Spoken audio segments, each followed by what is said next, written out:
उबलते पानी में मछली और मटर डालें और कमाल देखें। आज से पहले आपने इतनी मज़ेदार और अनोखी रेसिपी नहीं खाई होगी।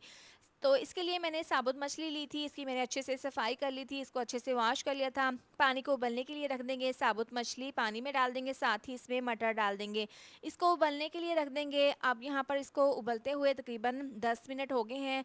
मछली अच्छे से गल चुकी है, मटर भी, लेकिन इसका पानी हमने ड्राई कर लेना है। पानी को हमने ज़ाया नहीं करना, तेज़ आंच पर पकाएंगे। यहाँ पर देखिए पानी इसका बिल्कुल खुश्क हो गया है। अब इसको ठंडा कर लेंगे।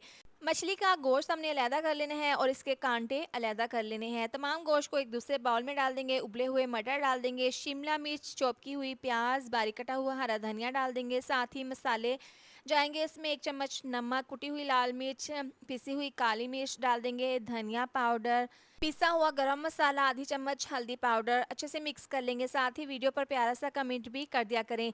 तो मिक्सचर को मैंने मिक्स कर लिया है। अब हमने कबाब इसके बनाने हैं। कबाब जितना मिक्सचर लेकर इस तरह से इसके हमने गोल कबाब बना लेने हैं। अब अंडों को फेंट लेंगे और पैन में ऑयल को डालकर गर्म कर लेंगे।